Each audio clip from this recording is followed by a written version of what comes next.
Donc, Si on a l'impression que dans l'alphabet Nko, il y a... toutes les langues trouvent leur compte. Effectivement. Est-ce que c'est pas ce qui explique le fait que l'alphabet attire un grand nombre? Effectivement. Surtout du côté occidental. Et surtout côté occidental. Mais aussi des documents qui s'y trouvent.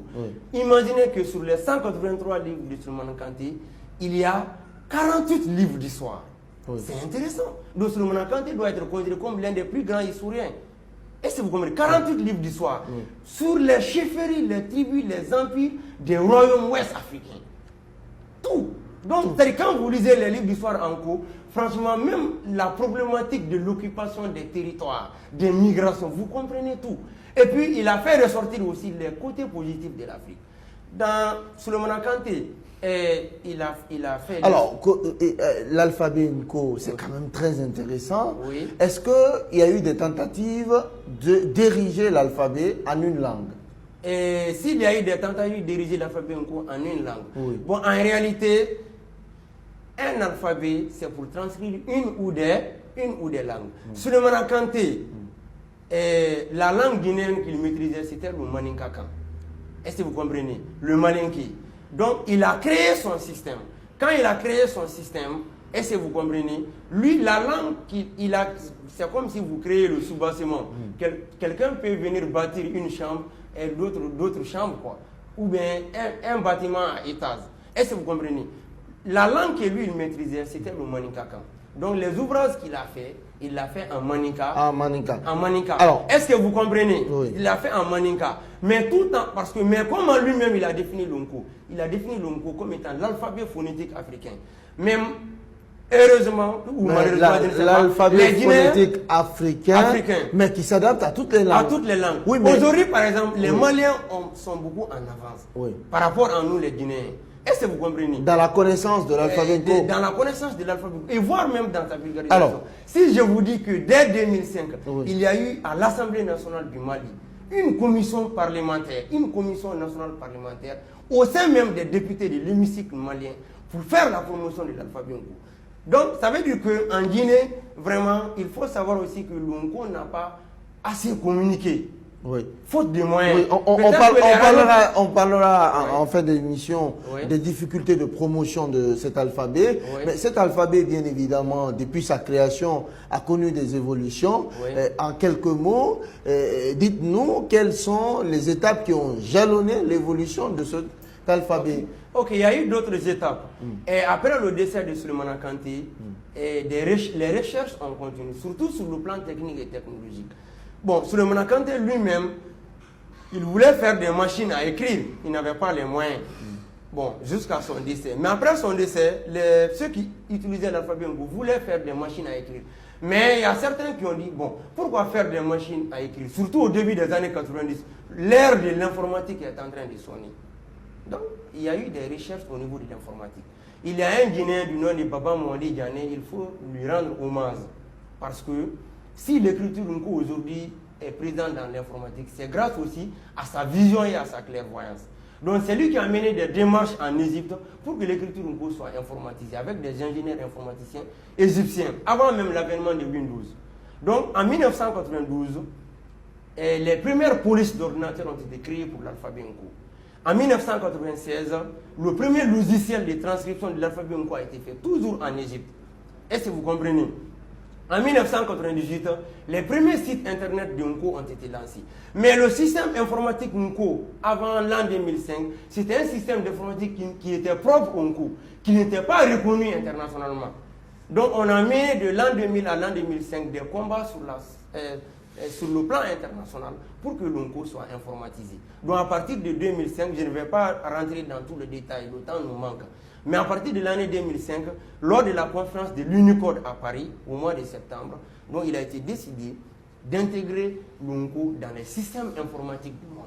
Donc franchement, c'est ce qui a permis. Si aujourd'hui on voit des applications, le Windows 7, le Windows 8, le Windows 8.1, aujourd'hui, tout est en cours, les applications, parce que c'est grâce à ces 5 ans de combat. Ouais. Alors j'imagine que vous avez des difficultés de promotion, parce que malgré toutes ces évolutions que vous venez de relater, la langue, on a l'impression, peine, si elle parvient, l'alphabet, autant pour moi, s'il parvient à s'exporter, il a quand même du mal à s'émouvoir, à s'épanouir sur le plan local. Ouais. Qu'est-ce qui explique cette difficulté de promotion de cet alphabet qui est pourtant utilisé aux États-Unis? Vous me disiez tantôt, juste avant à Harvard, dans la plus prestigieuse université du monde. Oui, en Russie aussi. Oui, qu'est-ce qui explique cet état de fait? Qu'est-ce qui explique ça?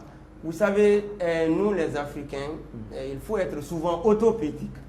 Et le grand défaut de nous les intellectuels africains, de nous les cadres africains, vous voyez, c'est-à-dire on n'est jamais les premiers à comprendre la nécessité de quelque chose. Sauf si nous voyons les Européens le faire. Bon, aujourd'hui... On a ce complexe. Oui, on a ce complexe. Oui. Donc, bon, surtout que Solomon Kanté, dans sa biographie, on ne l'a pas touché. Il n'a pas fait l'école française. Il n'a fait que l'école coranique. C'est-à-dire apprendre le Coran sur des tablettes. Pas même une médersa. Donc, on peut facilement minimiser quelqu'un en Afrique parce qu'il n'est pas de votre milieu. Ou bien, comment c'est fait? Est-ce que vous comprenez? Mais réellement, c'est aussi qui est vrai. En réalité, s'il n'y a pas de cela en Afrique, c'est qu'il n'y a pas aussi de volonté politique pour faire la promotion du savoir local africain.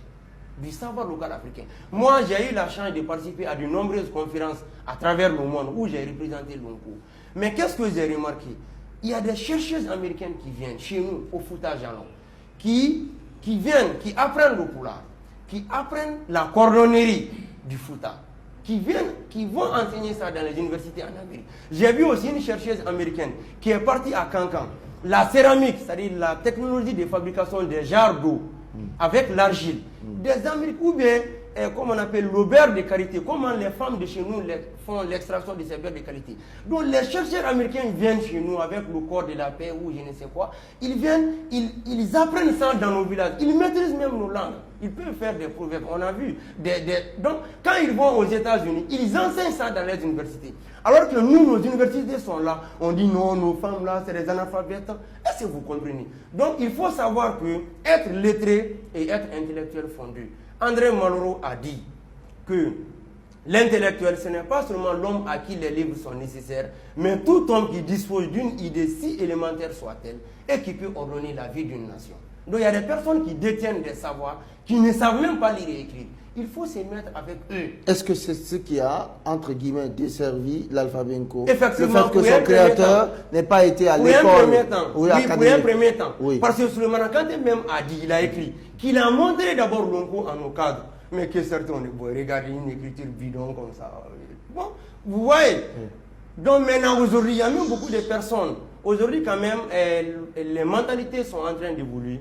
Parce que beaucoup de Guinéens, même nos ministres, quand ils vont souvent dans les pays occidentaux, on leur demande à propos de l'alphabet Nko. Donc il y a une certaine pression psychologique même sur les Africains. Et que ce soit à New York, à Paris et autres. Donc il y a beaucoup de choses. Donc les choses sont en train d'évoluer.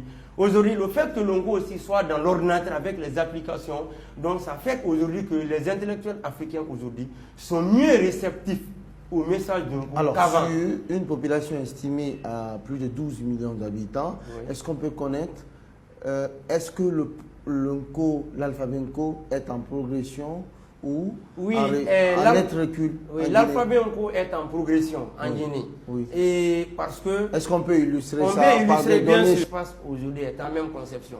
Par exemple, quand le fondateur de l'alphabet Nko est décédé, ceux qui sont venus directement après lui avaient pensé que l'Nko c'était l'islam.